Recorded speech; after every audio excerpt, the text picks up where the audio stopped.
Hablemos con cabeza fría del gran triunfo de Colombia frente a la selección argentina 2-1. Pero antes de entrar en materia, les recuerdo que por favor se suscriban al canal, activen la campana de notificaciones, compartan el contenido y pongan el dedo arriba. De verdad que nos ayudan mucho. Ahora bien, entremos en materia. Es un triunfo importantísimo. Ganarle siempre a las selecciones encopetadas en las eliminatorias es dar un gran paso. Colombia le ganó en la primera vuelta ya las dos grandes selecciones de Sudamérica, dos grandes selecciones del mundo, que son Brasil y Argentina. Vamos a ver cuántos equipos más pueden sacar 6 de 6 frente a ellos en condición de local. No sé si Uruguay ya lo logró.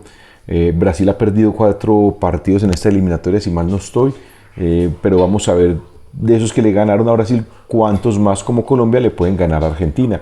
Y eso dice mucho en cuanto a los puntos necesarios para sumar y buscar la clasificación. Bueno, en cuanto al partido, mire, el profesor Néstor Lorenzo plantea un 4-3-3. Él en esta doble jornada vuelve a esa figura con la que inició recién, se posesionó o tomó las riendas del combinado patrio de la selección Colombia. Frente a Perú también jugó un 4-3-3 y esta vez repite esa formación. El del 4-3-3 había mutado al 4-2-3-1 con el que había tenido también muy buenas participaciones y con lo que había hecho, o con ese esquema también participó en la Copa América con los resultados que ya conocemos.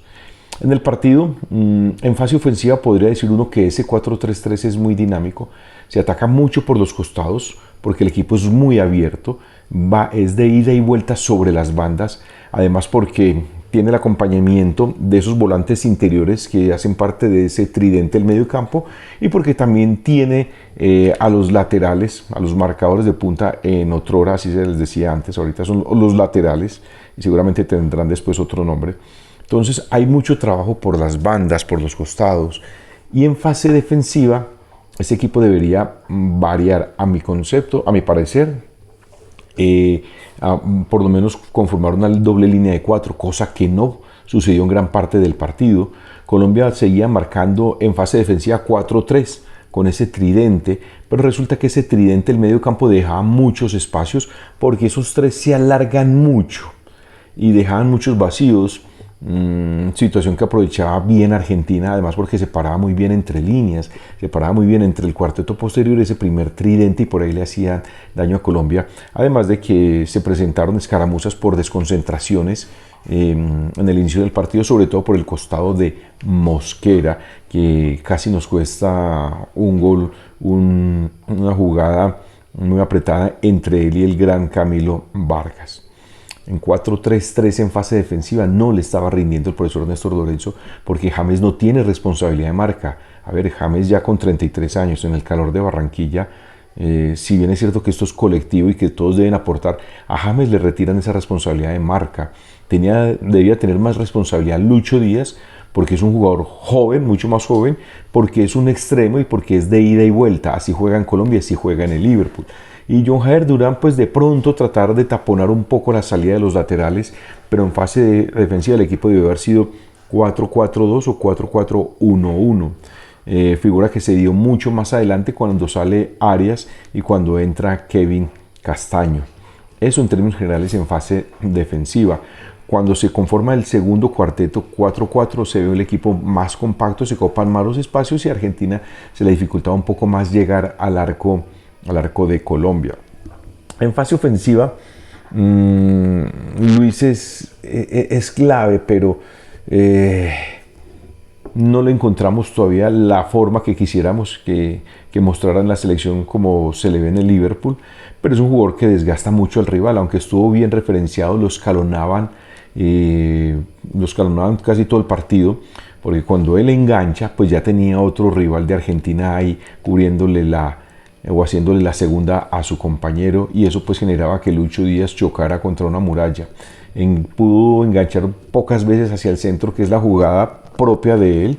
No se trata que ya lo conozcan, porque así le sale y esa es su virtud, pero no en este partido pues no estuvo tan fino. Y John Jair Durán, que es una grata revelación,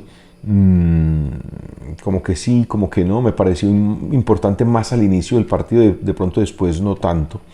pero en fase ofensiva Colombia generó opciones de gol, porque el equipo se maneja alrededor de un eje importantísimo que sigue siendo James David Rodríguez Rubio.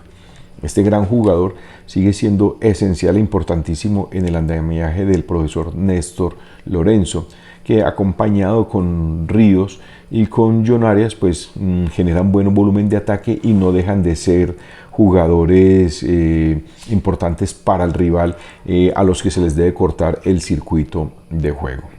El primer gol de Colombia, muy bien generado, porque el tiro de esquina, ese cobro de tiro de esquina se genera de manera rápida, casi que sorpresiva para Argentina, se cobra en corto, y James vuelve a participar en la jugada cuando recibe nuevamente el balón, que muy atento, no quedan fuera de lugar, y cuando da ese paso hacia adelante, entra al área y obliga a Martínez, al Dibu Martínez, a que se pare hacia el primer palo, cerca del primer palo, y el balón va pues al segundo palo, ya va sobrando al Dibu Martínez, ya se va a ver colgado en la jugada para ir a cortar el centro, y es cuando aparece Mosquera, de gran estatura, y se levanta de manera impresionante y contundente para concretar el primer gol, el 1-0.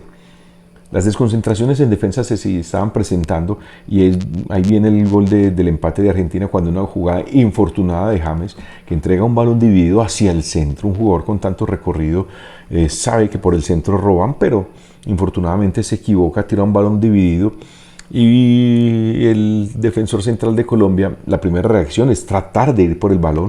Cuando se da cuenta que no llega, pues tiene que hacer la pausa y ya empezar a enfrentarse al rival, donde ahí pues puede haber virtud de alguno de los dos, y en este caso fue el jugador argentino. La salida de Camilo Vargas tal vez se demoró un poco más en achicar, y por eso el balón se le va entre los pies. Colombia afortunadamente tiene la capacidad de reaccionar, y para el segundo tiempo Colombia mueve un poco las fichas. Colombia sale con actitud, porque tiene resiliencia, porque tiene jerarquía, y porque este equipo está aprendiendo a afrontar las dificultades. Ya le remontó a Brasil y tenía la convicción de hacer lo mismo con Argentina. James sigue siendo el jugador líder dentro del campo de juego, y después de una jugada polémica en la que es un penalti milimétrico, el VAR llama a reconsiderar al juez central para que mirara la jugada.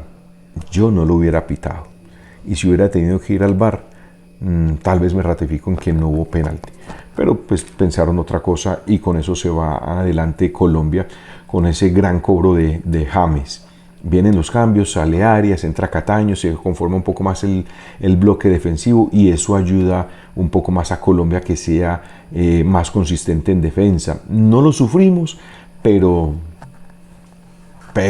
se generaron situaciones algo complejas, porque Argentina ya con el marcador en contra se tenía que ir al ataque. Creo que Argentina se resguardó mucho por el intenso calor de Argentina, y cuando se dio cuenta pues ya tenía el marcador en contra en 2 ocasiones.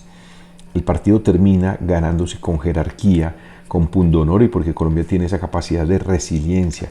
No fue el mejor partido, no fue un buen partido desde lo táctico, hay aportes individuales importantísimos, pero tendrá que seguir trabajando Néstor Lorenzo, cuando lo que menos hay es tiempo para trabajar. ¿Volver a recomponer esa figura 4-2-3-1? No lo sabemos, pero creo que es la figura que más se le ajusta a las pretensiones futbolísticas de él. Argentina, equipo sólido, equipo complicado. Creo que vino con mucho temor a jugar en Barranquilla por el calor. Me disculpan, pero váyanse a llorar a la llorería. A ellos les han servido todo en bandeja de plata. La Copa América, las jornadas, las sedes, los viajes, los horarios, tenían más tiempo de descanso. Aquí tenían, en esta jornada eliminatoria, tenían un día más de descanso, así que la queja de Néstor Lorenzo y la queja de Paul al final del partido, dando esas declaraciones, por favor, si a alguien le han ayudado y lo han beneficiado, ha sido a Argentina casi que en toda competencia. Entonces eso no son excusas. Por algo dicen que son la mejor del mundo, sí, se lo han ganado todo, pero había que demostrarlo pues también en el campo de juego, y creo que Argentina fue muy cauta por aquello de las extremas temperaturas. Lo de Barranquilla es un arma a favor de Colombia. Ese calor de Barranquilla seguro le sirve también a Colombia. Miren, hablando en algunas charlas con Role con preparadores físicos, ellos decían, es que en Europa no se juega en verano por las altas temperaturas. Distinto era en los 90, cuando la mayoría de la selección Colombia jugaba en Colombia y cuando esas eliminatorias se jugaban en dos grupos, se dividían los 10 en dos grupos, y se concentraban 2 meses en Barranquilla, porque las eliminatorias se jugaba cada 8 días los domingos. Ahí había una adaptación climática, pero ahorita venir a jugar a Barranquilla creo que poco o nada ayuda a Colombia. Miren que hubo que hacer un receso en cada tiempo para que los jugadores se hidrataran. Pero se seguirá jugando en Barranquilla, no hay de otra. Eso tiene que ver mucho entonces el cuerpo técnico para preparar adecuadamente a los jugadores a que resistan y participen en una competencia en esas condiciones de calor y en esa extrema humedad. Segunda es Colombia en la tabla de posiciones, detrás de Argentina. Se los consiguen 16 puntos, es un muy buen recaudo. Se lograron 4 de 6 puntos posibles en esta doble jornada. Argentina hizo 6 de 6. Uruguay empató, por eso se dio el segundo puesto. Uruguay empató con Venezuela, se dio el segundo puesto y por eso estamos ahí en esa posición. Se viene otra doble jornada en octubre, se enfrentará a Bolivia a 4.100 metros de altura y después se enfrentará a Chile en Barranquilla. Un viaje extremo, esas son las eliminatorias suramericanas, eso es extremo y por eso se necesita una muy buena preparación, tanto física como mental de los jugadores para afrontar estas extremas condiciones. Se puede respirar tranquilo. Algunos dicen que se puede clasificar con 24 puntos porque ya son más los equipos que clasifican. Yo le apunto a 27 puntos y Colombia está a 11 puntos, faltando más de la mitad de la eliminatoria. Creo que hay tranquilidad en el recaudo de puntos, no tanta tranquilidad en el fútbol mostrado, pero hay tiempo para recomponer y es más fácil ajustar sobre la victoria que ajustar sobre la derrota. Y son otros los equipos que tienen que estar preocupados al cierre de esta doble jornada. Brasil volvió a perder frente a un Paraguay muy bien trabajado por el profesor Alfaro. Bolivia hizo 6 de 6, un gran recaudo. Si tú pierdes contra Bolivia de local, apaga y vete. Y creo que lo de Gareca es insostenible. Ecuador le gana a Perú, que sigue en el fondo de la tabla. Uruguay empata con Venezuela, siendo Uruguay visitante. Y Brasil pues pierde otro partido en esta ocasión frente a Paraguay. Mal arranque, mal desarrollo de Brasil en estas eliminatorias. Estas son las eliminatorias suramericanas, dicen que son las mejores del mundo, las más complicadas o las más difíciles por la manera en que se juega, por las alturas, por los extremos climáticos, por los viajes tan largos, tan prolongados, porque es un continente grande y porque los recorridos son bastante complejos, vuelos de muchas horas y eso pues la hacen complicada porque se juega en un lapso corto. Esperemos pues entonces cómo será la siguiente doble jornada. Seguimos confiando, en lo personal sigo confiando en todo el trabajo del profesor Néstor Lorenzo. Se va dando el recambio poco a poco y los aportes individuales de los jugadores siguen siendo importantes para armar un colectivo que nos pueda dar otra alegría de ir al Mundial. Esta ha sido Hablemos con Cabeza Fría, otra mirada al juego más hermoso del mundo, otra mirada a la victoria de Colombia y seguiremos en contacto. Gracias totales.